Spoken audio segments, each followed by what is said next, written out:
Last time हम लोग flow visualisation की बात कर रहे थे कि कहीं पे फ्लो हो रहा है तो उसको विजुअली कैसे रिप्रेजेंट करेंगे।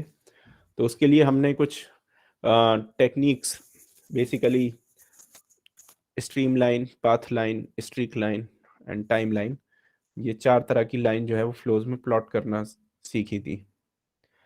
अब आज जो हम कर रहे हैं वो टॉपिक है लोकल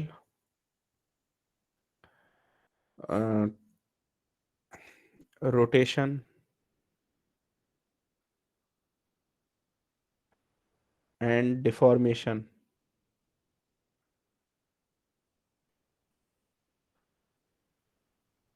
रेट्स। तो रोटेशन तो आप लोग जानते हो, आप लोगों ने मैकेनिक्स में काफ़ी पढ़ा है रोटेशन के बारे में। लेकिन मैकेनिक्स जो आपकी फर्स्ट ईयर की थी वहाँ पे रिजिड बॉडी मैकेनिक्स थी, तो उसमें डिफॉर्मेशन बॉडीज का कंसिडर नहीं करते थे। तो रोटेशन तो जो है वो हर बॉडी के लिए, चाहे वो रिजिड हो चाहे डिफॉर्मेबल अ, हो सकता है। लेकिन डिफॉर्मेशन जो है वो ये आपके सॉलिड या फ्लूइड मैकेनिक्स के कोर्स में हम लोग स्टडी करते हैं। और फ्लूइड मैकेनिक्स में हम लोग राइट फ्रॉम द बिगिनिंग, एकदम स्टार्टिंग से हम लोग जो है वो स्ट्रेन रेट की बात करते आए, क्योंकि फ्लूइड की डेफिनेशन ही ऐसी थी कि उसमें स्ट्रेन की जगह स्ट्रेन रेट की बात की थी। तो इसलिए जो है वो डिफॉर्मेशन की जगह बेसिकली हम लोग डिफॉर्मेशन रेट की बात करेंगे। Deformation rate basically strain rate ही है, उसी को डिफॉर्मेशन रेट कहते हैं, बी कहते हैं। और रोटेशन का जो रेट है वो एंगुलर वेलोसिटी होती है। भाई जैसे rate of change of displacement जो है वो वेलोसिटी होती है, ऐसी rate of change of angle जो है वो एंगुलर वेलोसिटी होती है। तो रोटेशन का जो रेट है वो एंगुलर वेलोसिटी है। तो हम बेसिकली फ्लूइड के अंदर रोटेशन और डिफॉर्मेशन को जो है वो क्वांटिटेटिवली उसको एक्सप्रेस करने की कोशिश करेंगे। तो इसको स्टार्ट में अगेन मैकेनिक्स के कोर्स के एक फॉर्मूले से आपको याद दिला के करूँगा कि जैसे मैकेनिक्स में ऐसा होता था कि कोई बॉडी है, तो आपने यूनिट 4 के अंदर आपने पढ़ा था कि एक बॉडी में अगर 2 पॉइंट्स हैं ए और बी, तो उनके ए और बी की जो वेलोसिटी है उनके बीच में एक रिलेशन आप लोगों ने पढ़ा था, basically V B is equal to V A plus omega cross R B with respect to A. ये एक जो है वो आपने फॉर्मूला बहुत कॉमनली मैकेनिक्स में यूज किया होगा, बहुत फ्रिक्वेंटली यूज होता है। तो बेसिकली ये फॉर्मूला क्या बताता है कि अगर बॉडी में एक पॉइंट है बी, तो उसकी जो वेलोसिटी है, बी की वेलोसिटी अगर मैं बनाऊं,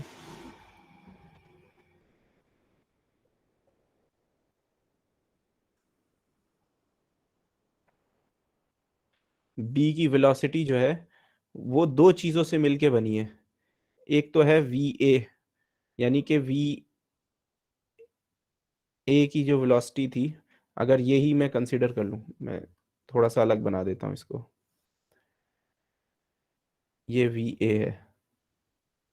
तो अगर मैं V A plus omega cross R B slash A, R B slash A क्या है, ये वेक्टर बी माइनस ए, इसको कहते हैं position of B with respect to A.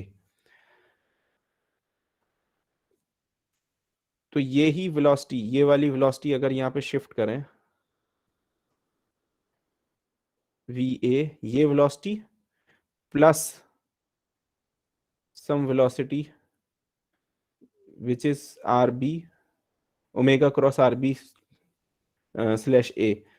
तो बेसिकली होता क्या है कि ये वाला जो पार्ट था ये था ट्रांसलेशन, यानी कि अगर बॉडी रोटेट नहीं कर रही होती, ट्रांसलेशन मोशन में होती, तो ओमेगा 0 होता, तो सारे पॉइंट की वेलोसिटी वी ए के बराबर होती। और ये वाला जो है ये है आपका रोटेशन। यानी कि बी की जो वेलोसिटी है वो उसके 2 पार्ट हैं। एक पार्ट तो ये है कि वो ए के साथ-साथ बी भी मूव कर रहा है। जैसे ए जहाँ-जहाँ जा रहा है कि ए ऐसे गया तो बी भी ऐसे गया। एक तो ये पार्ट है और दूसरा ये है कि बी ए की रिस्पेक्ट में रोटेट भी हो रहा है। तो अगर ये ऐसे सिर्फ ट्रांसलेट किया है तो फिर उसमें एक रोटेशन भी हम लोग ऐड करते हैं जो omega cross RB slash A से आता है। तो ये सब तो आपके जो है वो फर्स्ट ईयर में आप लोगों ने डिटेल में ये सब किया होगा। अब यहाँ पे क्या था कि यहाँ पे ये रिजिड बॉडी थी, तो उसमें जो ये रोटेशन वाली वेलोसिटी थी, ये जो वी बी माइनस ए की बात करें, यानी relative velocity of B with respect to A, that will be V B minus V A is equal to omega cross R B slash ए।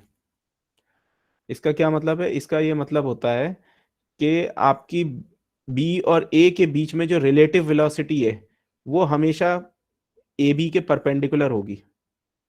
ये है आपका basically omega cross R B slash A. क्योंकि ये body rigid है तो ये जो है वो ए बी की वेलोसिटी विद रिस्पेक्ट टू ए जो है वो हमेशा ए के अबाउट रोटेशन हो सकता है। उसका कोई कंपोनेंट ए बी के अलोंग नहीं होगा, क्योंकि ए बी के अलोंग अगर कोई कंपोनेंट होगा तो ए या बी आपस में दूर जा रहे होंगे या करीब आ रहे होंगे। अगर कोई कंपोनेंट इस बी की वेलोसिटी का ए बी के अलोंग अगर होगा जो है तो वो फिर वो रिलेटिव वेलोसिटी का अगर कोई कंपोनेंट ए बी के अलोंग होगा तो इसका मतलब ये है कि या तो ए और बी दूर जा रहे हैं या ए और बी करीब आ रहे हैं। वो पॉसिबल नहीं है रिजिड बॉडी के केस में, क्योंकि रिजिड बॉडी में 2 पॉइंट की दूरी हमेशा कांस्टेंट रहती है। लेकिन अब जब हम फ्लूइड मैकेनिक्स स्टडी कर रहे हैं तो यहाँ पे ये रेस्ट्रिक्शन नहीं है। यहाँ पे जो है ये जो फॉर्मूला है, इस फॉर्मूले में कमी है। इसमें एक तो ट्रांसलेशन तो आ रहा है और रोटेशन भी आ रहा है, लेकिन जो है वो ए और बी के बीच का जो डिस्टेंस चेंज हो रहा है उसकी वजह से जो वेलोसिटी है वो नहीं आ रही है। तो इसमें कुछ जो है वो कमी है जो हमको पूरी करनी है। तो इसको देखने के लिए हम अब जो है ये तो आपका वो था, ये तो रिकॉल था फ्रॉम जो मैकेनिक्स कोर्स था।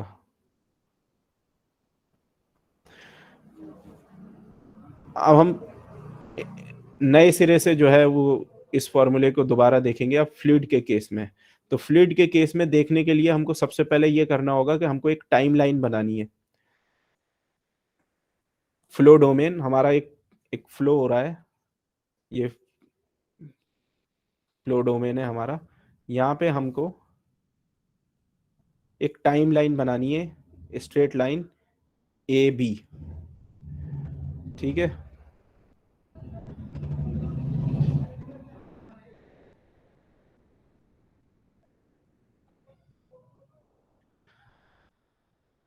एक स्ट्रेट लाइन बना लेनी है ए बी, जिसकी लेंथ सपोज कीजिए कि एल है।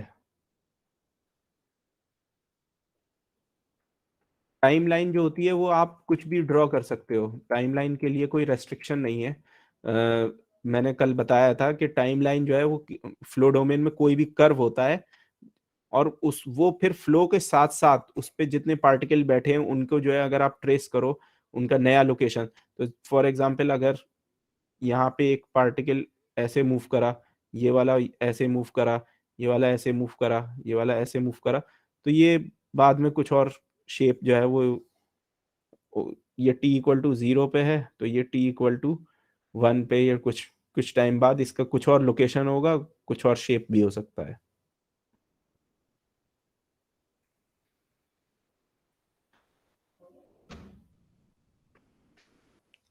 तो हम जो है वो एक टाइमलाइन बनाई जिसकी स्ट्रेट लाइन जिसकी लेंथ l है और जिसका डायरेक्शन जो है e है। तो अब मैं लिख सकता हूं कि position of particle at B point पे जो फ्लूइड पार्टिकल बैठा है उसकी position of particle at A plus L into E, ये होनी चाहिए बेसिकली कि आर ए की position plus L into E जो है ये मेरा ए बी वेक्टर हो गया। सो बेसिकली अगर मैं ओरिजिन से देखूं तो ये मेरा आर ए है, ये मेरा आर बी है, और ये वाला वेक्टर, ये वेक्टर जो है बेसिकली ये वेक्टर ये आर बी स्लैश ए, यानी कि position of B with respect to A, R B slash A, इसी को हम जो है वो एल इंटू ई लिख सकते हैं क्योंकि इसकी वेक्टर की लेंथ एल है और इसका डायरेक्शन ई है। तो वही मैंने यहाँ पे लिखा है R B is equal to R A plus L into E.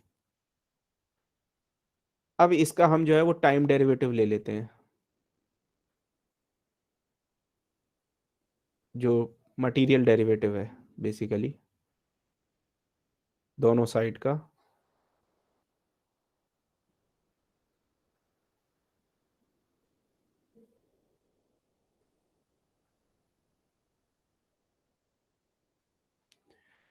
तो ये D R B over D T तो जो है वो वी की वेलोसिटी हो गई। Simply D R B over D T is velocity of particle at B, D R A over D T is simply velocity of particle at A, plus अब यहां पे डेरिवेटिव में दो चीजें हैं एल इंटू ई, तो यहां पे हमको प्रोडक्ट रूल डिफरेंशिएशन का यूज करना पड़ेगा। तो उसके लिए पहले हम D L over D T लेंगे, ई को कांस्टेंट रखेंगे,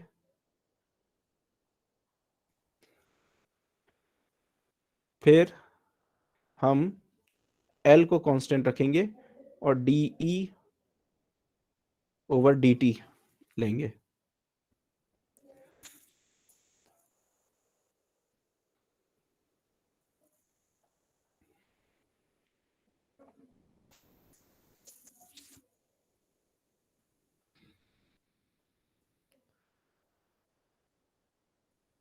ठीक है,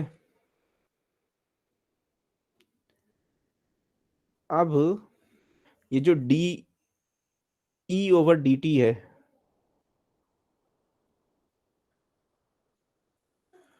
तो ये डेरिवेटिव की जो दो टर्म्स हैं ये बेसिकली कहाँ से आ रही हैं, इसको अगर आप गौर से देखो तो पहली टर्म तो है rate of change in L, यानी कि ए और बी की जो लेंथ चेंज हो रही है उसकी वजह से डेरिवेटिव आ रहा है कि ये क्या है, स्ट्रेचिंग की टर्म है, स्ट्रेचिंग ऑफ टाइम लाइन। यानी ये जो वेलोसिटी का कंपोनेंट है ये इस वजह से आ रहा है कि ए और बी जो है ये आपस में इनका डिस्टेंस चेंज हो रहा है, यानी कि एल चेंज हो रहा है बेसिकली, तो ये स्ट्रेचिंग की वजह से ये टर्म आ रही है। और ये दूसरी टर्म जो है वो ई का डेरिवेटिव है, ई क्या है, direction. So basically direction change होने की वजह से, तो डायरेक्शन चेंज होने का क्या मतलब होता है, डायरेक्शन तो किसी चीज का तभी चेंज होता है जबकि वो रोटेट कर रहा हो, बिना रोटेशन के किसी चीज का डायरेक्शन नहीं चेंज हो सकता। ट्रांसलेशन में स्ट्रेट लाइन मोशन में तो डायरेक्शन सेम नहीं होता, सेम ही रहता है, हमेशा रोटेशन जब होगा तब डायरेक्शन चेंज होगा। तो ये बेसिकली ई, तो ये रोटेशन ऑफ टाइम लाइन की वजह से ये कंपोनेंट आ रहा है वेलोसिटी का। तो बेसिकली बात ये हो रही है कि बी की जो वेलोसिटी है वो ए की velocity plus stretching plus rotation, और ए की वेलोसिटी अभी जैसे मैंने कहा रिजिड बॉडी में ये जो है ये ट्रांसलेशन की टर्म है कि अगर ना स्ट्रेचिंग हो रही होती ना रोटेशन हो रहा होता तो बी और ए साथ साथ चल रहे होते, तो ये पैरेलली मूव कर रहे होते, जैसे ए बी यहाँ है ऐसे ही थोड़ी देर बाद पैरेलली पैरेलल मोशन में ए बी यहाँ आ जाता, अगर दोनों की वेलोसिटी सेम होती, V B equal to V A होता, ये सारी टर्म नहीं होती। तो इसलिए ये वाली जो टर्म है ये ट्रांसलेशन है।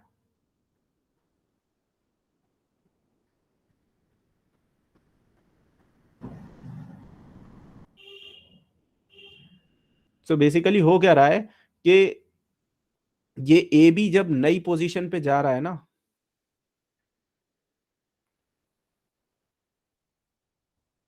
तो बेसिकली अगर मैं इसको दोबारा बनाता हूं कि मान लीजिए कि ये ए बी की इनिशियल पोजीशन है और ये ए बी की फाइनल पोजीशन है थोड़े टाइम बाद, आफ्टर डेल्टा टी टाइम, कुछ टाइम के बाद में अगर ये इसकी फाइनल पोजीशन है, तो ये इस पोजीशन से इस पोजीशन पे आने में,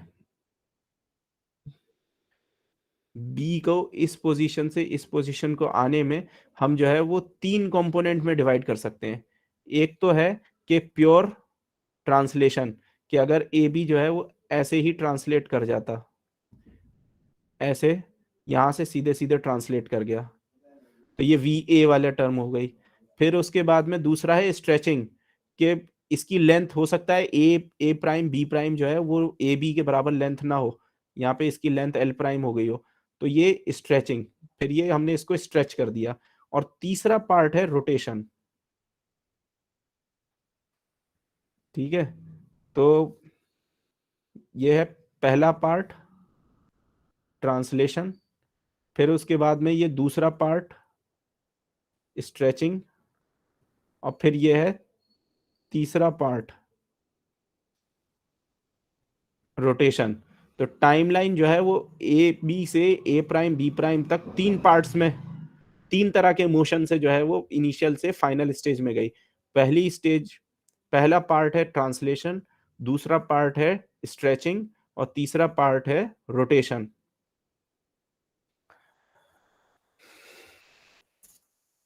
तो हमने सर टाइमलाइन कौन कौन सा पार्ट है?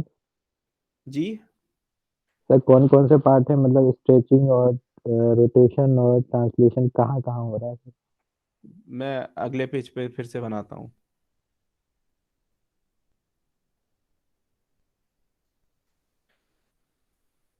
देखिए, ये आपकी टाइमलाइन है ए बी, ठीक है, इसकी इनिशियली कुछ लेंथ थी एल, और इसका ये डायरेक्शन था ई, ये यूनिट वेक्टर बना दिया इसका डायरेक्शन बताने के लिए। अब मान लीजिए कि थोड़े टाइम बाद ये स्ट्रेट लाइन यहाँ आ गई, इसको स्ट्रेट लाइन को वैसे ही स्ट्रेट लाइन से ड्रॉ कर लेता हूँ। मान लीजिए यहाँ आ गई, ठीक है, इसको थोड़ा छोटा कर लेते हैं, देखने में आसानी रहेगी।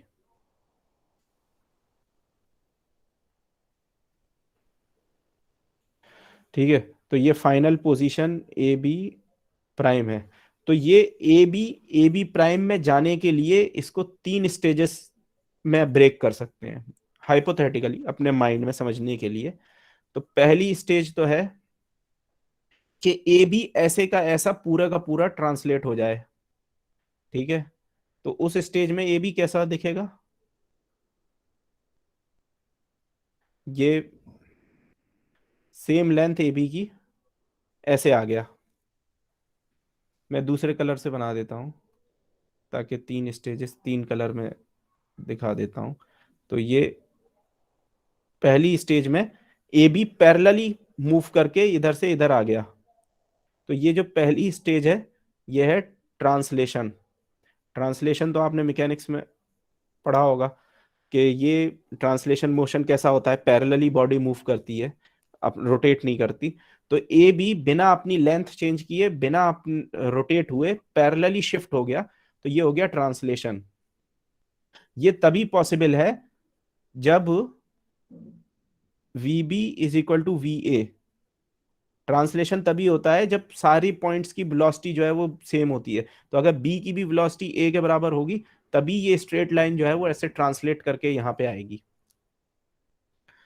तो ये पहली स्टेज तो ही ट्रांसलेशन। अब दूसरी स्टेज ये है कि आपका इसकी हो सकता है कि ये ए बी प्राइम, ये वाली जो फाइनल स्टेज है, इसमें इसकी कुछ लेंथ भी अलग हो। तो दूसरी स्टेज ये है कि इसकी लेंथ चेंज होना। तो ये अभी ऐसे करके ट्रांसलेट होके आ गया। अब इसकी लेंथ अगर स्ट्रेच हुआ है, अगर फाइनल लेंथ ज्यादा है तो इसको स्ट्रेच कर देंगे, और अगर फाइनल लेंथ कम है तो इसको छोटा कर देंगे, शॉर्टन कर देंगे। तो यहाँ पे जो मैंने बनाया है अभी फाइनल स्टेज में, उसमें इसकी लेंथ ज्यादा है, तो अब इसकी लेंथ इंक्रीज होके इसके बराबर आ जाएगी। तो ये हो गई दूसरी स्टेज, स्ट्रेचिंग। स्ट्रेचिंग बोल रहा हूं मैं, लेकिन वो शॉर्टनिंग भी हो सकती है। ठीक है। तो अब जब स्ट्रेचिंग की दूसरी स्टेज आई, तो वेलोसिटी जो वीबी है, उसमें एक तो कंपोनेंट था ट्रांसलेशन का, एक कंपोनेंट आ गया स्ट्रेचिंग का। तो स्ट्रेचिंग का कंपोनेंट जो है वो मैंने पीछे निकाला यहाँ पे, वो है basically D L over D T into E. तो ये स्ट्रेचिंग, आप देखिए कि स्ट्रेचिंग की वजह से जो वेलोसिटी है, जब इसको स्ट्रेच करेंगे तो वेलोसिटी किस डायरेक्शन में होगी? ई के डायरेक्शन में, क्योंकि अभी रोटेट नहीं हुआ है ना। स्ट्रेट लाइन जो है इसका डायरेक्शन तो वही डायरेक्शन है अभी जो ई का डायरेक्शन है, अभी तो पैरेलली स्ट्रेच हो रही है। तो स्ट्रेचिंग भी सेम डायरेक्शन में होगी। तो स्ट्रेचिंग की वजह से वेलोसिटी क्या आएगी भाई? जो rate of change of L है, ये एल ही तो चेंज होगा स्ट्रेचिंग में। तो ये एल जो है वो चेंज होके एल प्राइम बन जाएगा फाइनली, जो लेंथ है। तो ये एल प्राइम जो हो गया, तो ये एल से एल प्राइम गया। तो अगर वेलोसिटी निकालेंगे तो D L over D T into E, E के डायरेक्शन में, क्योंकि अभी डायरेक्शन सेम है, टाइमलाइन का डायरेक्शन अभी वो रोटेट नहीं हुआ है। उसके बाद में तीसरी स्टेज है रोटेशन, कि अब ये जब स्ट्रेच हो गया तो अब ये यहां से यहां आ जाएगा। ठीक है। अब ये रोटेट होके टाइमलाइन यहां आ जाएगी, तो ये फाइनल पोजीशन इसकी हो जाएगी, जो कि थी एक्चुअली में। तो बेसिकली ए बी से ए प्राइम बी प्राइम जाने में जो मोशन है उसको हमने तीन टुकड़ों में डिवाइड किया हुआ है। तो तीसरी जो टर्म आएगी, तीसरी जो स्टेज है, उसमें वेलोसिटी आएगी finally V B is equal to V A plus D L over D T into E plus L D E over D T, क्योंकि ये रोटेशन की टर्म है।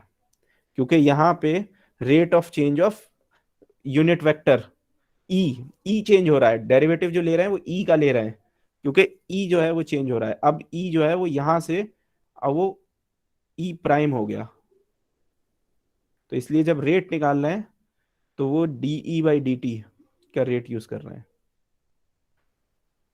अब ये यूनिट वेक्टर जो होते हैं उनका एक फॉर्मूला होता है टाइम रेट, उनका रोटेशन निकालने का।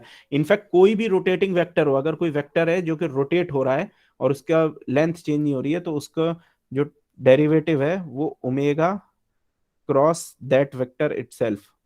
कि मतलब अगर ई एक वेक्टर है जो कि रोटेट हो रहा है, जैसे रोटेट करके ई थीटा ई प्राइम पे आ गया, तो इस वेक्टर की जो वेलोसिटी होगी D E by D T, वो ओमेगा क्रॉस ई होगी। ये बिल्कुल वैसे ही है कि जब आपका कोई बॉडी प्योर रोटेशन में होती है कोई पॉइंट, तो उसकी पोजीशन वेक्टर होती है आर, तो उस वेलोसिटी, उसकी वेलोसिटी क्या होती है? ओमेगा क्रॉस आर, क्योंकि आर लेंथ नहीं चेंज हो रही होती, बल्कि आर रोटेट हो रहा होता है सिर्फ। तो इसीलिए उसका जो है वेलोसिटी जो होती है basically D R over D T जो होता है वो ओमेगा क्रॉस आर होता है।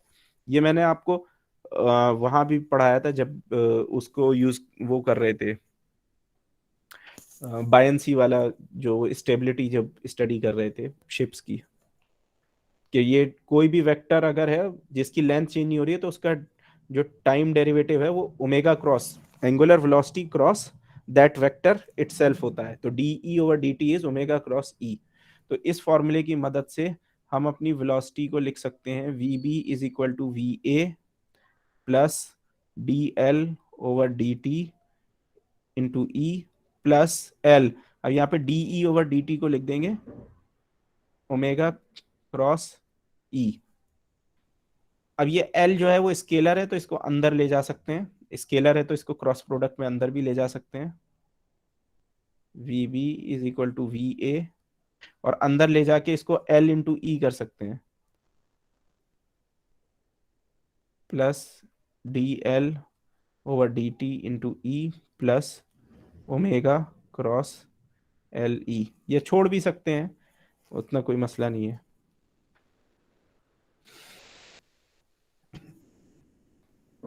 ठीक है, अब इस पूरे एक्सप्रेशन को L से अगर डिवाइड कर दें तो, और वी ए को जो है वो लेफ्ट साइड में ले जाएं, तो हम ये लिख सकते हैं V B minus V A divided by L, बस सिंपली मैनिपुलेशन है, dl/dt E plus omega cross E, ये हो जाएगा। सिंपली एल से डिवाइड किया है बस, और कुछ नहीं किया। अब ये क्या है, dl/dt डिवाइडेड बाई एल। इस टर्म को गौर से देखें,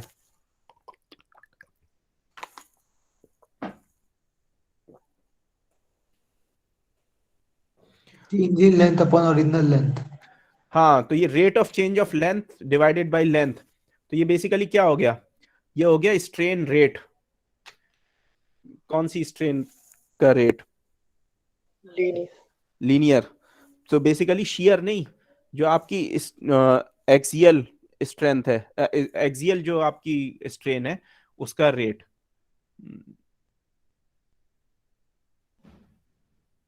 जिसको आप एप्सिलॉन एक्स एक्स या E X X E Y Y E Z Z से डिनोट करते हो, तो ई डायरेक्शन में जो है वो लीनियर स्ट्रेन का रेट है। रेट रेट क्यों है, क्योंकि टाइम डेरिवेटिव है। अगर अगर डेल्टा एल ओवर एल होता तो ये क्या होता, स्ट्रेन। और अगर delta L over delta T 1/L, तो ये क्या है, स्ट्रेन रेट। लेकिन ये एवरेज है, क्योंकि यहाँ पे डेल्टा फाइनाइट डिफरेंस आ रहा है। अगर इसी को मैं लिख दूं 1/Δl dl/dt, तो ये हो जाएगा मेरा स्ट्रेन रेट। ये है एवरेज स्ट्रेन रेट, और ये हो जाएगा स्ट्रेन रेट।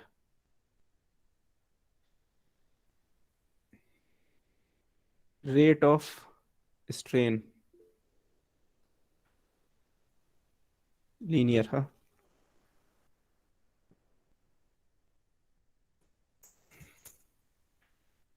वॉइस साफ आ रही है या ब्रेक कर रही है? सही आ रही है। ठीक है, तो ये तो हो गया मेरा स्ट्रेन रेट। तो इन द डायरेक्शन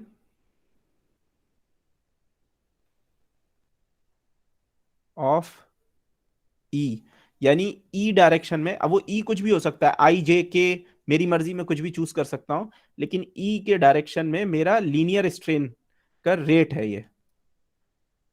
अच्छा, ये वी बी और वी ए जो है,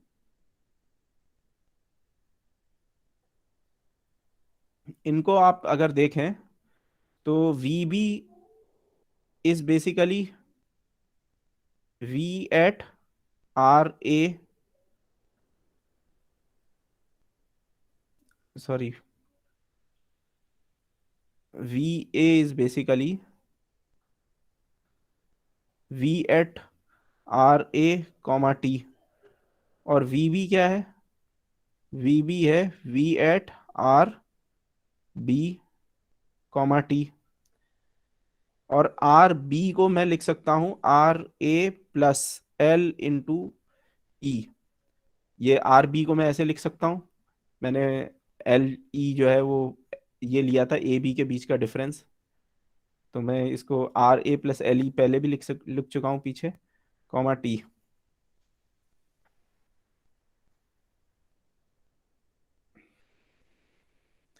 तो ये वी बी और वी ए को मैं इससे रिप्लेस कर देता हूं पीछे इक्वेशन में। तो वी बी को मैं लिख देता हूं V at R A plus L E comma T, तो है ही वी ए को लिख देता हूं V at R A comma T over L is equal to 1/L D L over D T E, या इसके लिए मैं अलग सिंबल चूज कर लेता हूं। इसको मैं बोल देता हूं, स्ट्रेन रेट को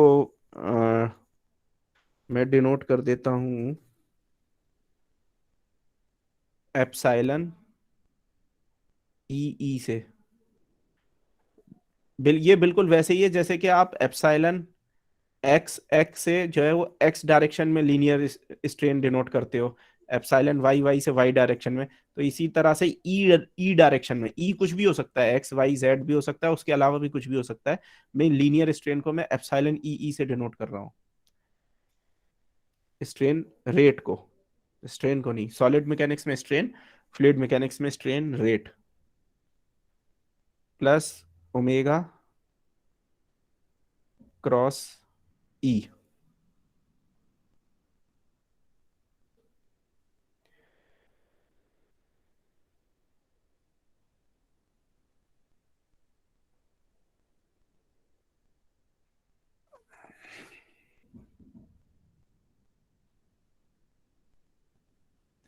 बल्कि अगले स्टेप में लिखेंगे, इस स्टेप में इसको ऐसे ही रहने देते हैं, 1/L D L over D T epsilon plus omega cross E. अगले स्टेप में लिखेंगे। अब अगर ये जो L था मेरा, जो ये मैंने टाइमलाइन ली थी ए बी, इसको अगर मैं इसकी लेंथ को छोटा लूं, बहुत छोटा, इन्फिनिटसिमली छोटा लूं, अगर एकदम, क्योंकि क्यों क्यों छोटा लूं, क्योंकि मुझे जो स्ट्रेन रेट चाहिए वो लोकल स्ट्रेन रेट चाहिए। अभी अगर मैं फाइनाइट लेंथ ले रहा हूं तो ये ए और बी दूर दूर है, तो ये ए और बी के बीच का एवरेज स्ट्रेन रेट दे रहा है। मुझे अगर ए पॉइंट पे स्ट्रेन रेट चाहिए, इस पॉइंट पे मुझे चाहिए स्ट्रेन रेट या रोटेशन, तो मैं क्या करूंगा, इस पॉइंट पे निकालने के लिए एल को टेंडिंग टू 0 कर दूंगा। अपनी लाइन को जो है वो छोटा करता जाऊंगा, शेयरिंग करूंगा, टाइम लाइन को बहुत छोटी टाइम लाइन लूंगा, ताकि मुझे लोकल स्ट्रेन रेट पता चल जाए। ये अभी जो है ये अभी एवरेज स्ट्रेन रेट है। तो लोकल स्ट्रेन रेट के लिए मैं क्या करूंगा, यहाँ पे दोनों साइड पे limit L tending to 0, limit L tending to 0 लगा दूंगा फॉर लोकल स्ट्रेन रेट। तो यहाँ पे तो ये लिमिट लगाने से इसके ऊपर कोई फर्क नहीं पड़ेगा, ये लिमिट लगाने से, ये तो एल के इंडिपेंडेंट है ये टर्म। लेकिन पहली वाली जो टर्म है ये बन जाएगी epsilon E, local strain rate at A point, eight A given point. कौन सा पॉइंट, आर ए, क्योंकि बी को मैं शिफ्ट करके ए की तरफ ला रहा हूँ, ए के क्लोज ला रहा हूँ, तो ये आर ए पे मेरी स्ट्रेन रेट बन जाएगी, टाइम का भी फंक्शन होगी। और यहां पे क्या होगा, इसको गौर से देखें अगर, कि एल टेंडिंग टू 0 पे ये क्या चीज है, ये आपने जो है वो उसमें पढ़ा है, वेक्टर कैलकुलस में भी पढ़ा है, और मैंने भी स्टार्टिंग में वेक्टर कैलकुलस में पढ़ाया है कि ये डेफिनेशन है ग्रेडियंट डायरेक्शनल डेरिवेटिव की। डायरेक्शन डेरिवेटिव v का जो होता है उसको अगर लिखेंगे तो कैसे लिखेंगे, जिस पॉइंट पे ले रहे हैं direction derivative plus L into sum direction, E direction minus V A over L tending to 0। तो ये क्या है, directional derivative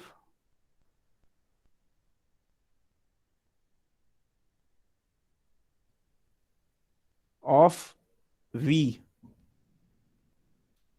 along E, E के डायरेक्शन में v का डायरेक्शनल डेरिवेटिव है। आपको ये पता है कि डायरेक्शनल डेरिवेटिव जो होते हैं उसको फाइंड करने का तरीका ये होता है, ग्रेडियंट के साथ में उसका डॉट प्रोडक्ट ले लेते हैं, यानी कि gradient of v, directional derivative अगर e के साथ में लेना है तो उसका e के साथ में ग्रेडियंट ऑफ v का डॉट प्रोडक्ट ले लेंगे। ग्रेडियंट डॉट जो आपका ये है यूनिट वेक्टर है, जिस डायरेक्शन में आपको डायरेक्शनल डेरिवेटिव चाहिए वो लिख देते हैं। तो ये पूरा डायरेक्शनल डेरिवेटिव है, तो इसको ग्रेडियंट की मदद से ऐसे लिख सकते हैं, यूजिंग ग्रेडियंट का जो डायरेक्शनल डेरिवेटिव का फॉर्मूला है। और लेफ्ट साइड में, राइट साइड में तो ये है ही epsilon E E plus omega cross ई। ठीक है। अच्छा, ये एप्सिलॉन ई ई के साथ में ये ई भी मल्टीप्लाई हो रहा है, ये वाला, तो इसको भी लगा दीजिए ये, क्योंकि ये अभी ये टेंसर नहीं है, ये सिर्फ एक कंपोनेंट है स्ट्रेन का, ये स्केलर है स्ट्रेन का, ई डायरेक्शन में कंपोनेंट है। अब हमको ई की अगर हमें वैल्यू निकालनी है, एप्सिलॉन ई ई की वैल्यू अगर हमको निकालनी है इस इक्वेशन से, तो हम क्या करेंगे, इस पूरी इक्वेशन का डॉट प्रोडक्ट ले लेंगे अगेन ई के साथ में, टेक डॉट प्रोडक्ट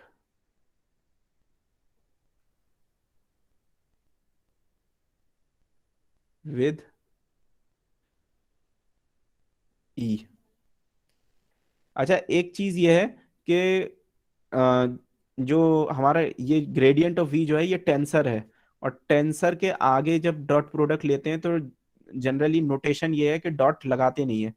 मतलब जैसे ये ग्रेडियंट ऑफ वी जो टेंसर है, तो अगर इस साइड में अगर डॉट प्रोडक्ट ले रहे हैं तो ये डॉट लगाते नहीं है, नोटेशन है, कुछ किताबों में लगाते भी हैं, कुछ में नहीं लगाते। लेकिन अगर पीछे लेते हैं यहाँ पे, तो यहाँ पे डॉट लगाते हैं, यहाँ पे जनरली नहीं लगाते हैं। ये एक नोटेशन है, मतलब अब पता नहीं किसने शुरू किया, अगर लगा भी देते तो क्या हो जाता, कुछ किताबें अभी भी लगाती हैं। तो इसलिए इसलिए कि आप, इसलिए मैं यहाँ पे से ये हटा देता हूँ, क्योंकि जनरली किताबों में ऐसे मिलता नहीं है। लेकिन इसका मतलब डॉट प्रोडक्ट ही होता है जब यहाँ पे ये टेंसर है, ग्रेडियंट ऑफ वेलोसिटी टेंसर, ये भी मैंने शुरू में बताया था ग्रेडियंट ऑफ वेलोसिटी टेंसर कैसे निकालते हैं, और ये एक वेक्टर है, और यहाँ पे इनका डॉट प्रोडक्ट हो रहा है बेसिकली। ओके, तो इस पूरी इक्वेशन का डॉट प्रोडक्ट लेंगे ई के साथ में, तो डॉट प्रोडक्ट लेंगे तो लिखेंगे E dot gradient of V E is equal to E dot E, यहाँ पे ई है और पहले से, और इसका डॉट प्रोडक्ट लेंगे ई के साथ में, तो ई डॉट ई क्या हो जाएगा 1, तो यहाँ पे बचेगा सिर्फ ये डॉट ये plus E dot omega cross E. और ये वाली जो लास्ट वाली टर्म है ये जीरो है, क्योंकि आप वेरीफाई कर सकते हो, या आपने हो सकता है पढ़ा हो, ट्रिपल डॉट प्रोडक्ट का एक फॉर्मूला है कि A dot B cross A जो होता है वो जीरो होता है। क्यों? क्योंकि इसी इसको आप ऐसे भी लिख सकते हो, B dot A cross A, और ए क्रॉस ए जीरो है, तो ये पूरा जीरो होता है, तो इसलिए ये टर्म जीरो है। So basically stretching of a timeline or material line along E is given by E dot gradient of V E।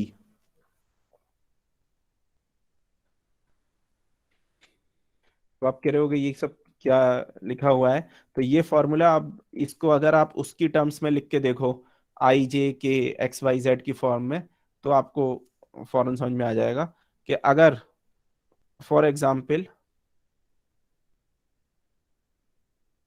Take E is equal to I, यानी कि आप का ये एक्स वाई कोऑर्डिनेट सिस्टम है आई जे, तो अगर stretching इस direction में है, आई के डायरेक्शन में, तो ये जो स्ट्रेन रेट है इसको कहते हैं एप्सिलॉन एक्स एक्स। तो यहाँ पे ये निकल के आएगा एप्सिलॉन एक्स एक्स, अगर ई इक्वल टू आई है तो is equal to I dot gradient of velocity I.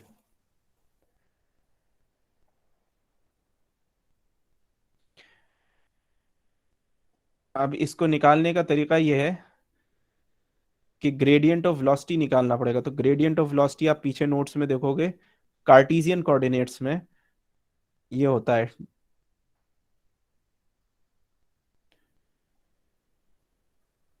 Del V X over del X, del V X over del Y, और ये del V X over del Z. इसी तरह से del V Y over del X, del V Y over del Y, del V Y over del Z. इसी तरह से del V Z over del X, del V Z over del Y, del V Z over del Z. ये होता है आपका gradient of V. और gradient of V I की अगर बात करें, इसको आई के साथ में अगर इसको वो लेना है प्रोडक्ट, तो आई को हम लिख देंगे 1 0 0, यानी कि x component is 1, y component is 0, z component is 0। तो यहाँ पे 1 0 0, इसको ऐसे वेक्टर कॉलम वेक्टर की फॉर्म में लिख देंगे। तो इसको जब आप मल्टीप्लाई करोगे तो आपको एक वेक्टर मिलेगा, वो होगा del V X over del X, del V X over del Y, और del V Z over del Z. ये वेक्टर मिलेगा।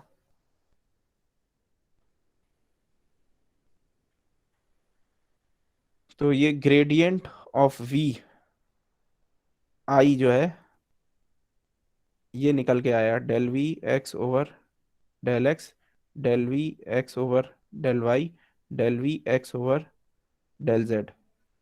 ये निकल के आया। इसी को आई जे के की फॉर्म में अगर लिखना हो तो ये आई कंपोनेंट है, ये जे कंपोनेंट है, ये के कंपोनेंट है।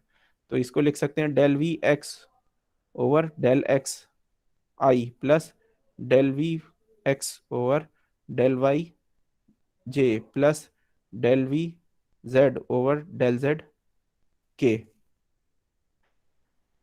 अच्छा, अब हम अपने फॉर्मूले को वापस देखें कि ई एक्स एक्स क्या है, epsilon X X. Epsilon X X is I dot gradient of V I. ये टर्म तो हमने फाइंड कर ली। तो अब बस आई के साथ में इसका डॉट प्रोडक्ट लेना है, आई के साथ में इस पूरे का डॉट प्रोडक्ट लेना है।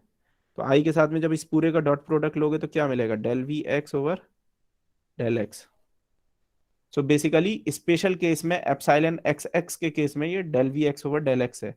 इसी तरह से del V epsilon Y Y के केस में ये del V Y over del Y आएगा, और एप्सिलॉन जेड जेड के केस में del V Z over del Z आएगा। ये लीनियर स्ट्रेन का फॉर्मूला है। तो लेकिन जनरल फॉर्मूला जो है लीनियर स्ट्रेन का, स्ट्रेन रेट का, वो ये है बेसिकली लीनियर स्ट्रेन रेट। ये तो सॉरी आई जे के उसमें था, पीछे है वो, ये वाला नहीं, दूसरा वाला, ये वाला। ये है लीनियर स्ट्रेन रेट का जनरल फॉर्मूला, कि अगर स्ट्रेन रेट किसी भी डायरेक्शन में निकालना हो, जरूरी नहीं आई जे, अगर कोई कहे थीटा डायरेक्शन में निकालना है तो आपको बस यूनिट वेक्टर फाइंड करना है उसका, और ये इस पे जो है वो ग्रेडियंट ऑफ वी के साथ में वो ये यूनिट वेक्टर को आपको लगा देना है, यहाँ पे मल्टीप्लाई कर देना है, और फिर उसके बाद में जो आए उसका डॉट प्रोडक्ट लिख देना है।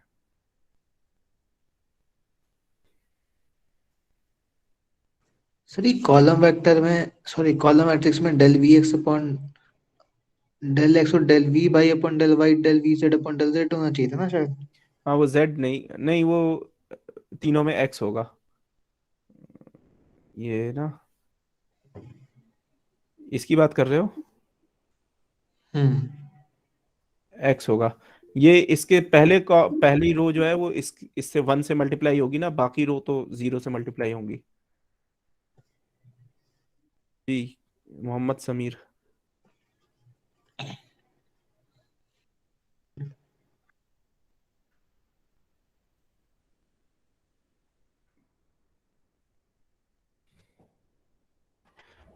ठीक है, ये अब जो है वो एक आसान, मतलब ये बहुत आसान है वैसे अगर देखा जाए तो, क्योंकि यहाँ पे मैट्रिक्स मल्टीप्लिकेशन ही करना है।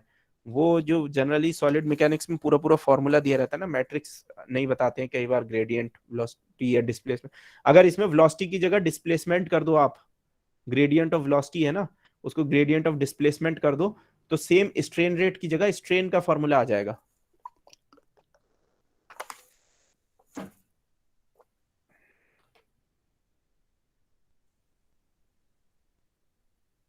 तो ये हमने लोकल स्ट्रेचिंग का रेट निकाल लिया बेसिकली।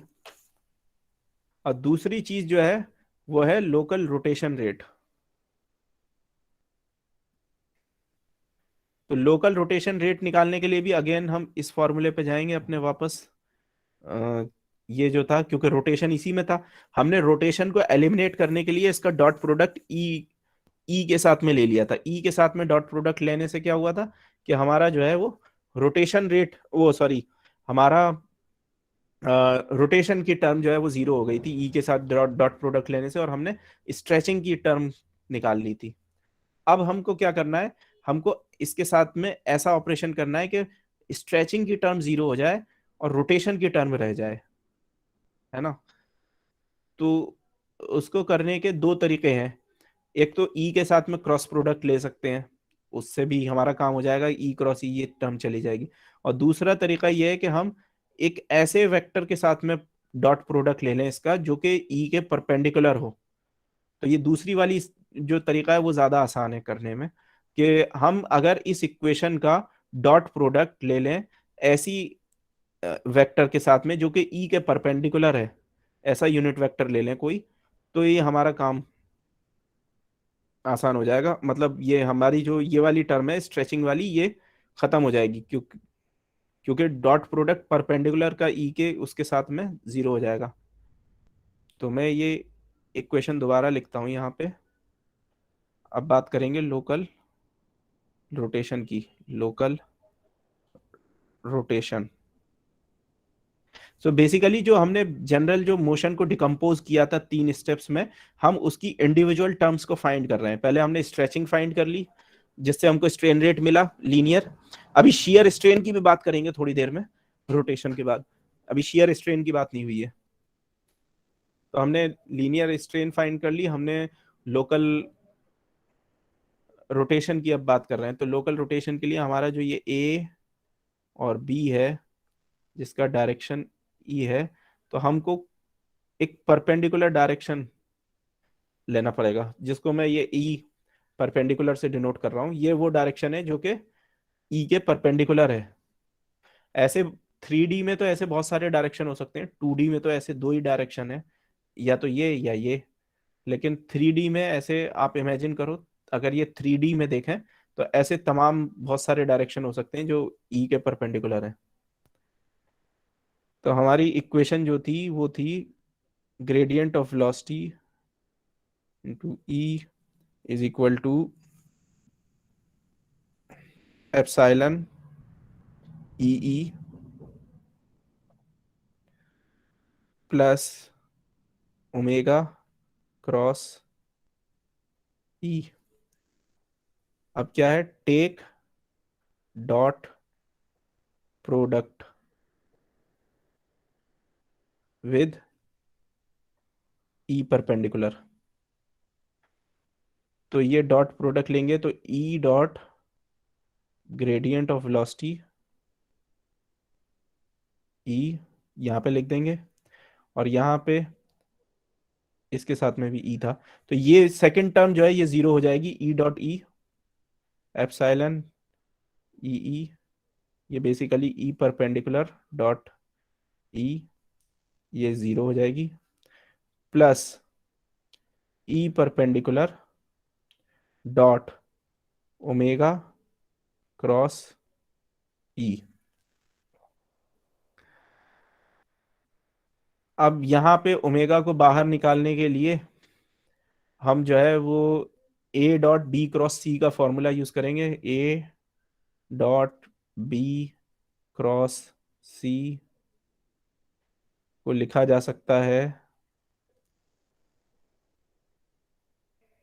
बी डॉट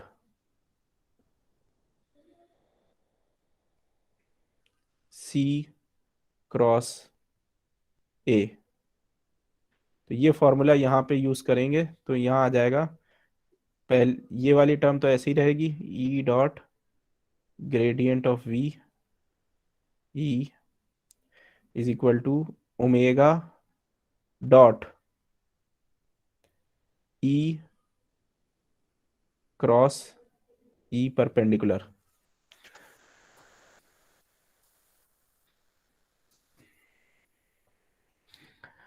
ठीक है, तो अब ये क्या है, E cross E perpendicular. Basically E का क्रॉस प्रोडक्ट जब ई परपेंडिकुलर के साथ में लेंगे तो वो एक और यूनिट वेक्टर होगा। दो यूनिट वेक्टर का क्रॉस प्रोडक्ट यूनिट वेक्टर होता है उन दोनों के परपेंडिकुलर। तो ई क्रॉस ई परपेंडिकुलर अगर देखेंगे तो ये राइट हैंड रूल के हिसाब से ये यहां से बाहर आ रहा होगा। ये है ई क्रॉस ई परपेंडिकुलर, यानी कि पेज से बाहर आते हुए, आउट ऑफ पेज। कि अगर ई और ई परपेंडिकुलर इस पेज में है तो इस पेज से हमारी तरफ को बाहर आता हुआ जो वेक्टर होगा वो हो जाएगा ई क्रॉस ई परपेंडिकुलर। तो इसको अब लिख लेते हैं कि omega dot E cross E perpendicular is equal to E perpendicular dot gradient of V ई।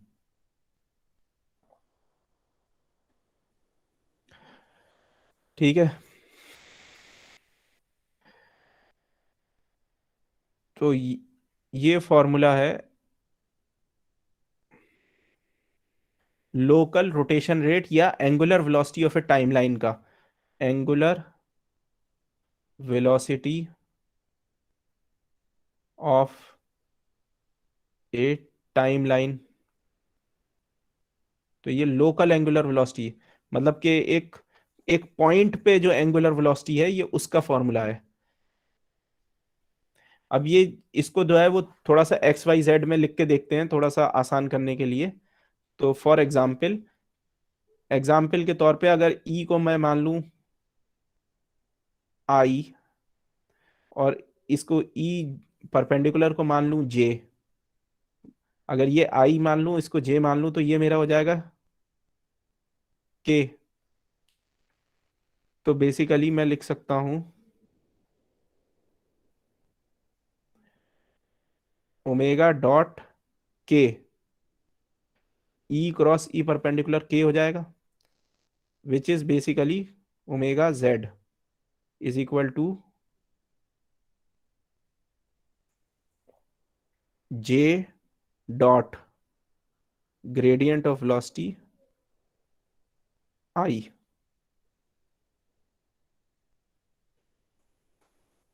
अब ये ग्रेडियंट ऑफ वेलोसिटी तो आपने निकाला हुआ है इनटू आई, अभी पीछे निकाला था ये gradient of velocity into I, ये कॉलम वेक्टर था।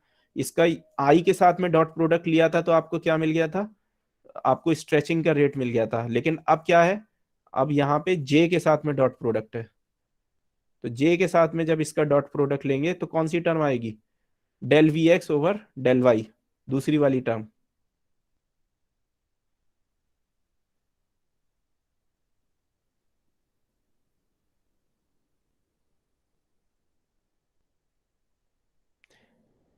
ये ओमेगा जेड है। इसी तरह से अगर आपको ओमेगा एक्स चाहिए तो ओमेगा एक्स के लिए जो है वो आपको यूज करना पड़ेगा यहाँ पे ऐसा ऐसा ई और ई परपेंडिकुलर चूज करना पड़ेगा कि उनका क्रॉस प्रोडक्ट जो है वो आई हो। तो जे क्रॉस के जो है वो आई होता है। तो यहाँ पे अगर रख दें के ग्रेडियंट ऑफ वी और जे, इसी तरह से ओमेगा वाई है, तो उसके लिए आपके वाई होता है के क्रॉस आई, तो I dot gradient of V के। इन सब टर्म्स से आप जो है वो लोकल रोटेशन निकाल सकते हो टाइमलाइन का।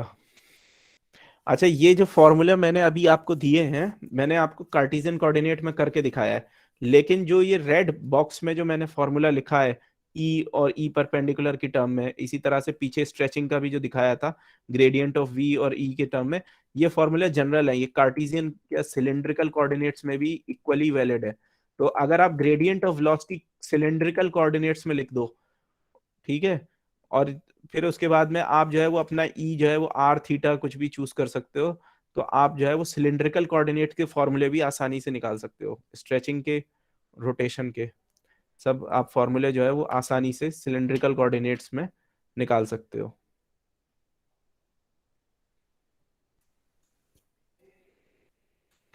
तो ये तो बात हो गई एक टाइमलाइन जिसका डायरेक्शन ई है उसके रोटेशन की, ठीक है।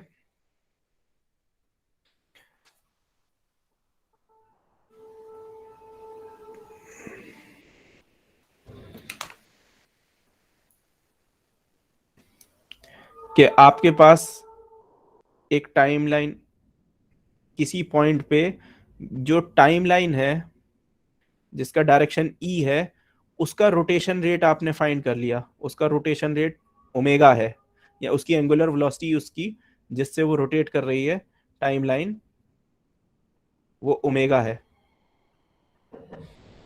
लेकिन किसी पॉइंट ए पे तो ऐसी बहुत सारी टाइमलाइन हो सकती है, ये भी टाइमलाइन है, ये भी टाइमलाइन है, ये भी है, ये भी, ऐसे पास होने वाली बहुत सारी हैं, सबका ओमेगा जो है वो अलग होगा। इसका ओमेगा है, इसका ओमेगा प्राइम है, इसका ओमेगा डबल प्राइम है, इसका ओमेगा ट्रिपल प्राइम है, मतलब अलग अलग, यानी ई के ऊपर डिपेंड करेगा, ये डायरेक्शन ई प्राइम है, अगर ये डायरेक्शन ई डबल प्राइम है, ये डायरेक्शन ई ट्रिपल प्राइम है। तो बेसिकली ये जो रोटेशन आ रहा है किसी पॉइंट पे, ये डायरेक्शन पे डिपेंड कर रहा है कि जिसमें आप टाइमलाइन चूज कर रहे हो, कि आपने जो टाइमलाइन या मटेरियल लाइन जो चूज की है, वो टाइमलाइन का क्या डायरेक्शन था, उसके हिसाब से आपको रोटेशन मिल रहा है उसका, कि वो कितना रोटेट कर रही है। तो लेकिन ये पॉइंट की प्रॉपर्टी के साथ साथ एक प्रॉपर्टी ये डायरेक्शन की भी है। तो इसको इसको जो है वो सिर्फ पॉइंट की प्रॉपर्टी बनाने के लिए हम क्या करते हैं, हम एक तरह की एवरेजिंग कर लेते हैं। एवरेजिंग मतलब कि इसको जो है वो दो दो हम टाइमलाइन चूज कर लेते हैं, एक हमारा ई है, एक हमारा ई परपेंडिकुलर है जो उसके परपेंडिकुलर है। तो कोई भी डायरेक्शन हमने ई चूज किया और उसका जो है वो डायरेक्शन ई परपेंडिकुलर चूज किया, इन दोनों का हम जो है वो जो रोटेशन रेट है, इसका रोटेशन रेट अगर ओमेगा है और इसका रोटेशन रेट ओमेगा परपेंडिकुलर है, तो इन दोनों को अगर हम एवरेज कर लें, तो इंटरेस्टिंग बात यह है कि इन दोनों को एवरेज करने से जो रोटेशन रेट आता है, यानी कि omega plus omega over two, जो ये क्वांटिटी आती है, ये एक कुछ निकल के आएगा क्वांटिटी। इसी तरह से अगर मैं अपना ई को कुछ और चीज करता और ई परपेंडिकुलर भी उसके परपेंडिकुलर कुछ और होता, तो ये मेरा जो ओमेगा होता, तो ये omega plus omega perpendicular by two, ये कुछ और वैल्यू होती। इसी तरह से अगर मेरा ई यहाँ होता और ये परपेंडिकुलर, ई परपेंडिकुलर यहाँ होता, इसका ओमेगा होता, इसका रोटेशन ओमेगा ये होता, तो मेरी तीसरी वैल्यू आ जाती omega plus omega delta over two, है ना। तो दो परपेंडिकुलर दो परपेंडिकुलर टाइम लाइन तो मैं कैसे भी चूज कर सकता हूँ एक पॉइंट पे, और उनका एवरेज लूंगा तो उनकी अलग अलग वैल्यू आनी चाहिए। लेकिन देखा ये गया, और अभी हम खुद देखेंगे, अभी ड्राइव करेंगे तो अपने आप निकल कर आएगा कि पाया ये गया कि ये सब आपस में बराबर हैं।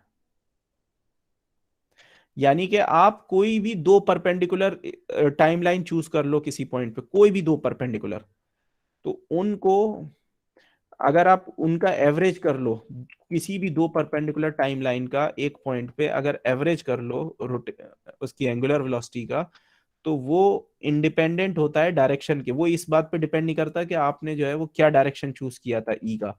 आप ई का चाहे कोई भी डायरेक्शन ले लो, लेकिन अगर जो आपका एवरेज निकल के आएगा वो ई के डायरेक्शन के इंडिपेंडेंट होगा। ये एक प्रॉपर्टी है बहुत इंपॉर्टेंट, जो है वो रोटेशन की फ्लूइड में।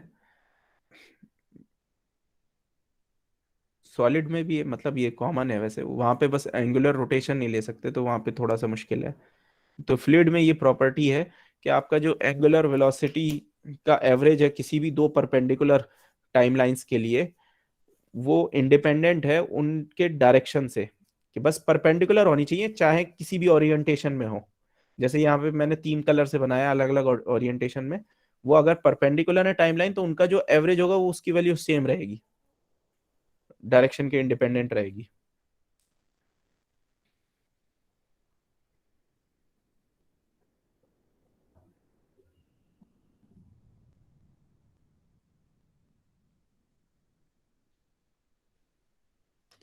तो ये प्रॉपर्टी देखने के लिए हमारा जो अभी पीछे फॉर्मूला था, ओमेगा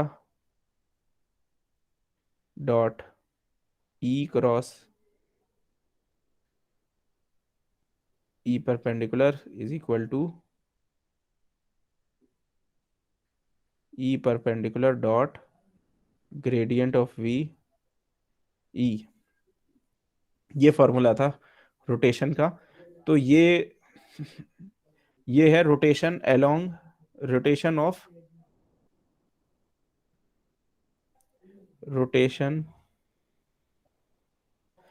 या एंगुलर वेलोसिटी है, rotation for rotation of timeline along E, E के डायरेक्शन में जो टाइमलाइन है उसका रोटेशन है। अब अगर मुझे ई परपेंडिकुलर के डायरेक्शन में जो टाइमलाइन है उसका रोटेशन निकालना हो, तो मैं क्या करूंगा, मैं ई को ई परपेंडिकुलर से रिप्लेस कर दूंगा, क्योंकि मुझे ई ई नहीं, ई की जगह ई परपेंडिकुलर चाहिए, के डायरेक्शन में चाहिए। तो ई को मैं ई परपेंडिकुलर से रिप्लेस कर दूंगा, और ई परपेंडिकुलर जो है,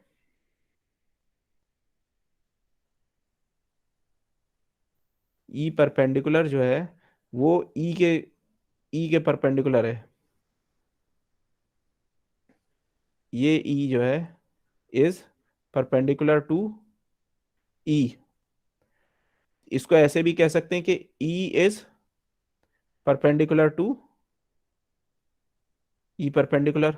तो जब मैं टाइमलाइन चूज करूंगा ई पर अलोंग ई परपेंडिकुलर, तो उस टाइमलाइन के लिए जो परपेंडिकुलर डायरेक्शन मुझे यहाँ पे पुट करना है वो मेरा ई होगा। सो बेसिकली मैं ई और ई परपेंडिकुलर को एक्सचेंज कर दूंगा, तो मेरा ओमेगा परपेंडिकुलर आ जाएगा। ओमेगा परपेंडिकुलर इज ई और ई परपेंडिकुलर का एक्सचेंज।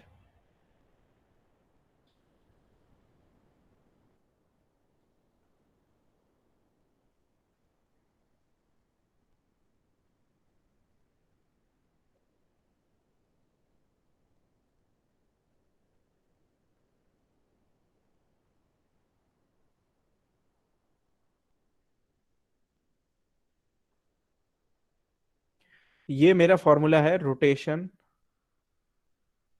ऑफ टाइमलाइन अलोंग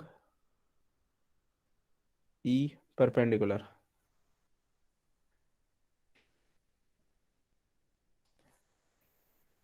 ये मेरे इक्वेशन 1 है, ये मेरी इक्वेशन 2 है।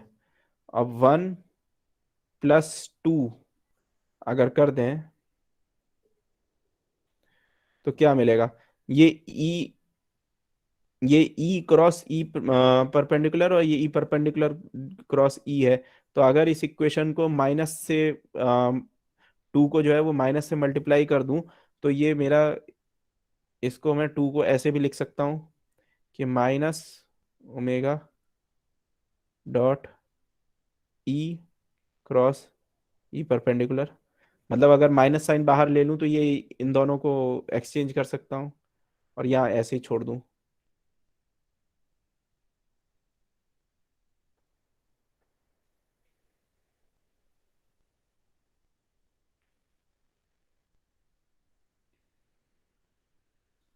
ठीक है।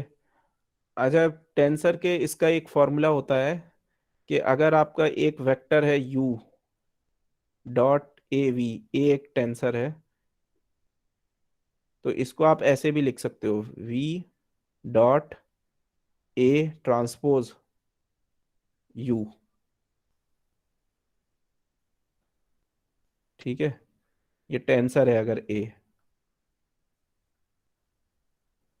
तो इसको u डॉट ए वी को v डॉट ए यू लिख सकते हैं अगर a की जगह a ट्रांसपोज कर दें। तो यही चीज अगर हम यहाँ पे लगाएं, तो यहाँ पे हम इसको लिख सकते हैं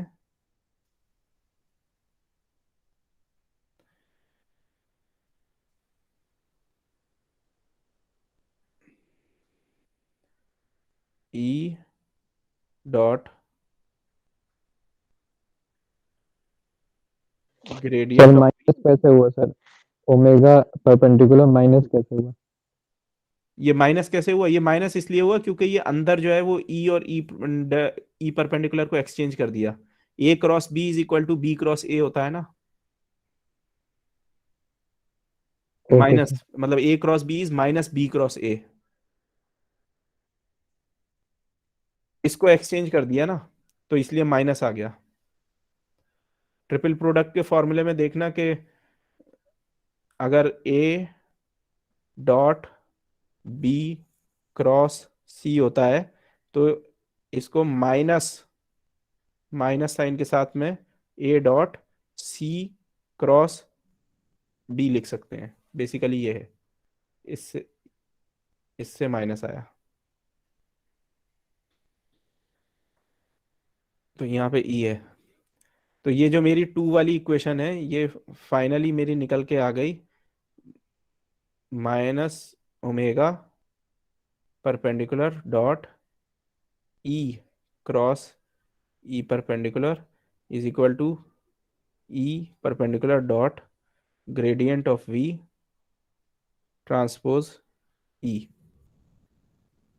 तो ये मेरी थर्ड इक्वेशन है। तो फर्स्ट और थर्ड इक्वेशन को अगर मैं ऐड करूं, अब ये देखो फर्स्ट और थर्ड जो है वो बहुत सिमिलर हैं, इनमें बस एक माइनस का और एक ट्रांसपोज का डिफरेंस है, तो इनको आराम से ऐड कर सकते हैं। तो अगर मैं फर्स्ट और थर्ड को ऐड करूं तो मुझे मिलेगा omega dot E cross E perpendicular minus,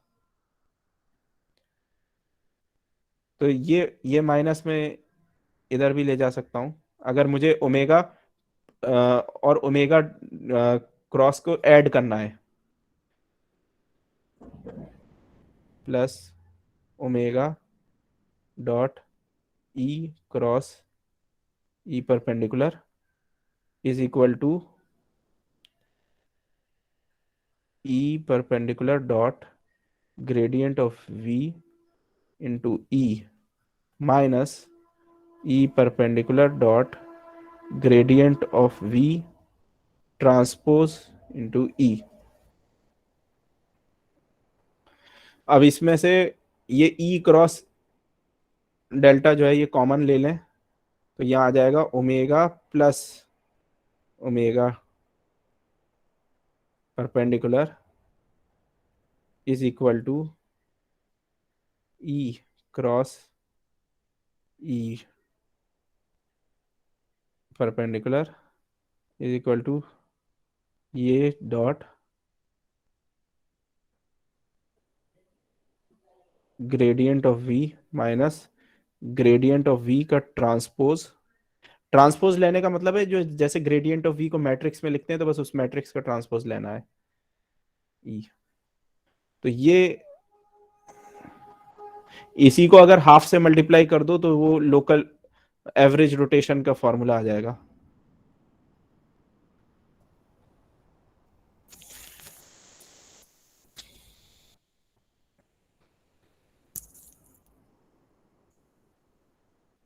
ये जो फॉर्मूला है इसमें जो ये आपका ओमेगा क्रॉस ये वाली जो पहली वाली टर्म है ये टर्म फ्लूइड मैकेनिक्स में बार बार आती है और इसको जो है वो डिनोट किया जाता है कैपिटल ओमेगा से और इसी को कहते हैं वोर्टिसिटी।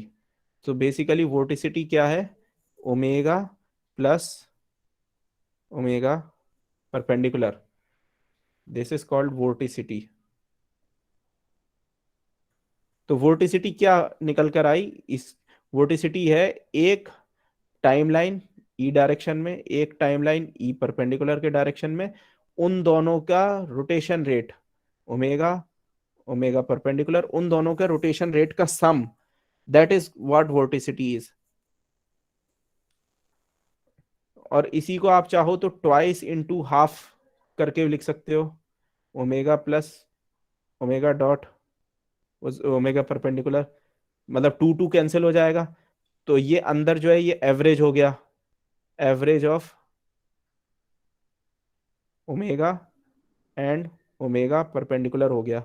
तो इसलिए जो है वो वोर्टिसिटी को एवरेज रोटेशन रेट भी कहते हैं दो परपेंडिकुलर टाइमलाइंस का।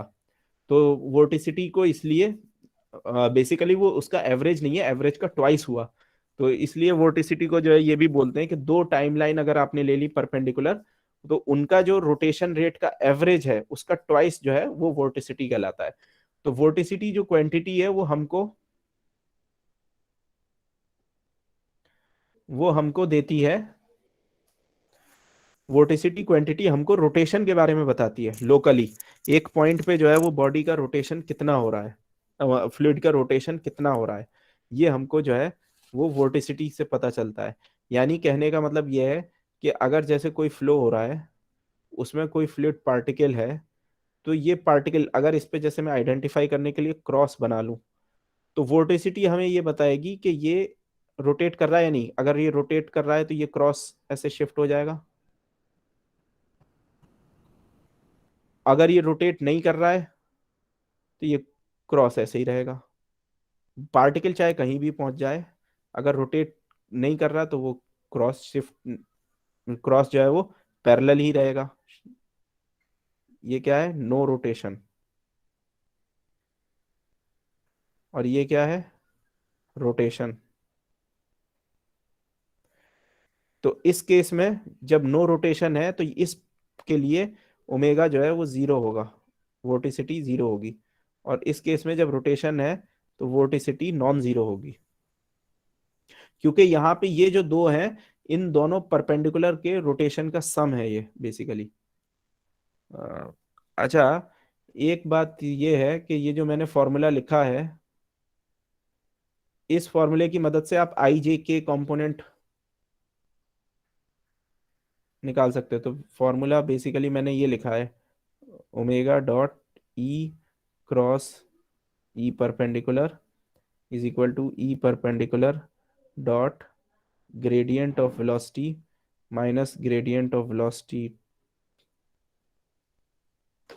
ये मैंने फॉर्मूला लिखा है वोर्टिसिटी के लिए।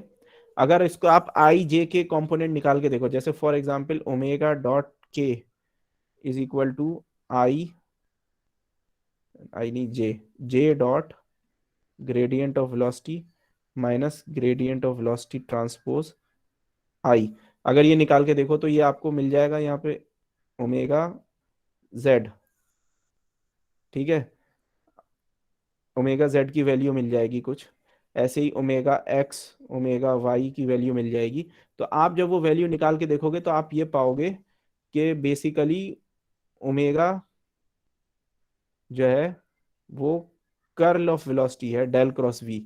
ये टर्म्स अगर कंपेयर करोगे डेल क्रॉस वी की, वैसे तो ये एक आइडेंटिटी भी है कि ये जो है ना इसको इसको डेल क्रॉस वी लिख सकते हैं बेसिकली, यहाँ से एक आइडेंटिटी भी है, लेकिन आप इसको एक्स वाई और जेड ओमेगा को अगर इस फॉर्मूले से निकाल के देखोगे और इस फॉर्मूले से निकाल के देखोगे डेल क्रॉस वी से, तो आप पाओगे कि जो है वो omega basically del cross V है, और इसमें ई का सच कोई रोल नहीं है।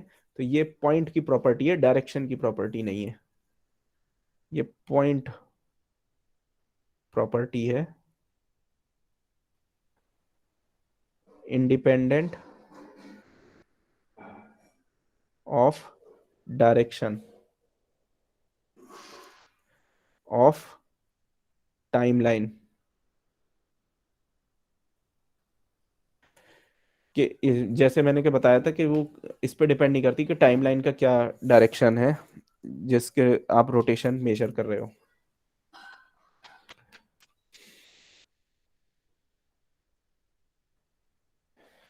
तो ये तो बात हुई वोर्टिसिटी की, कि vorticity is omega plus omega perpendicular, दो परपेंडिकुलर टाइमलाइंस के रोटेशन का सम, एंगुलर वेलोसिटी का सम जो है, यही ये है वोर्टिसिटी।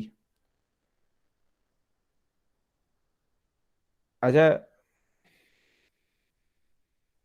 अब बात कर लेते हैं थोड़ी सी शेयर की। तो ये तो हो गई रोटेशन की बात। तो अगर दो टाइमलाइन है ई डायरेक्शन में और ई के परपेंडिकुलर डायरेक्शन में, तो ये जो रोटेट हुई,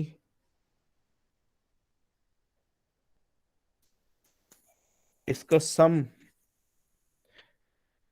हमने कर लिया।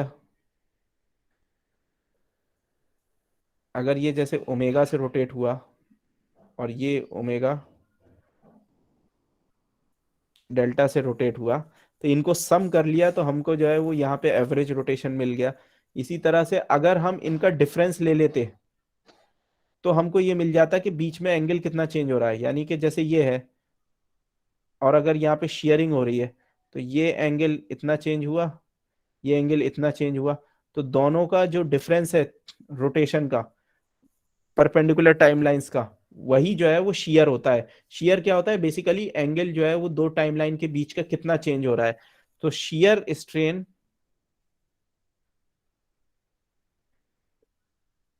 Is basically defined like omega minus omega delta के डिफरेंस इन ये शीयर स्ट्रेन रेट की बात हो रही है, difference in rotation rate of perpendicular time lines, यही शीयर स्ट्रेन होती है।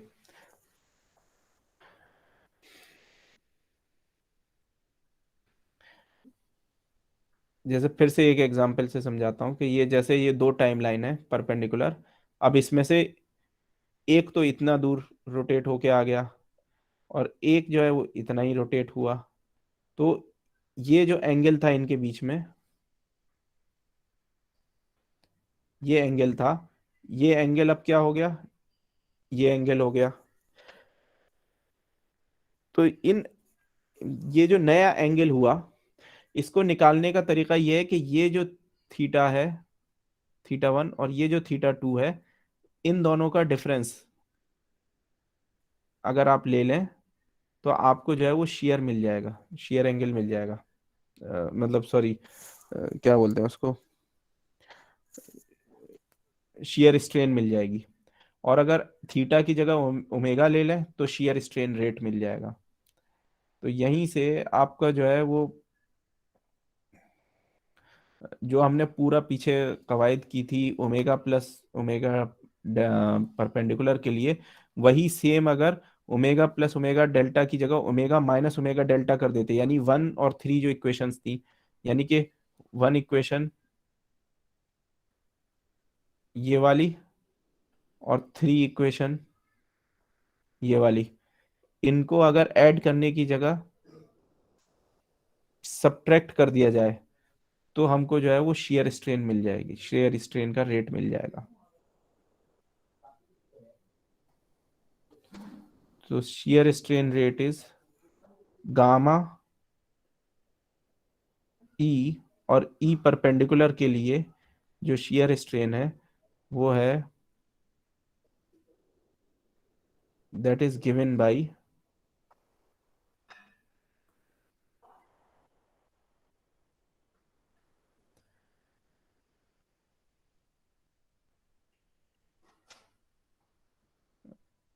Epsilon, sorry, E perpendicular dot omega minus omega E is equal to E perpendicular dot gradient of V plus, यहाँ पे साइन चेंज हो जाएगा, gradient of V dot E. यही जो है वो आपका शियर स्ट्रेन है, तो इसलिए रेट है, तो ये हो जाएगा dot gamma E perpendicular is equal to E dot gradient of V plus gradient of V perpendicular ई।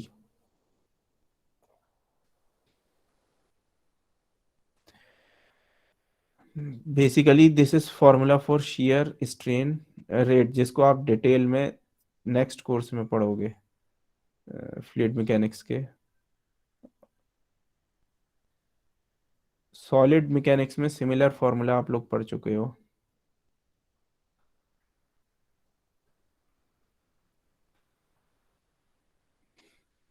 अब यहाँ पे अगर आपको गामा एक्स वाई फाइंड करना है फॉर एग्जांपल,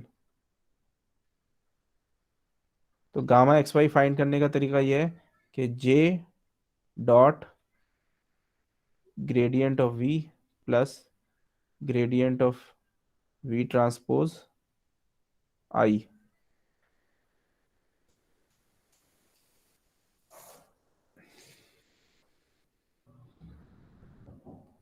इससे shear strain rate X Y पता चल जाएगा।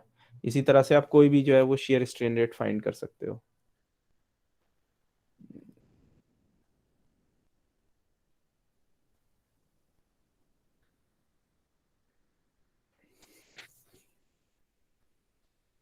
और ये जब आप निकालोगे तो वो आपको पता है वो निकल के आएगा del V X over del Y plus del V Y over del x.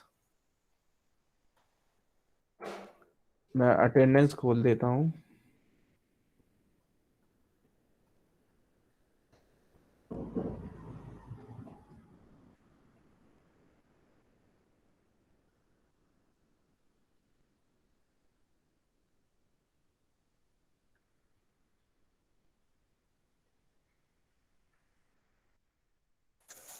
Attendance मैंने खोल दी है।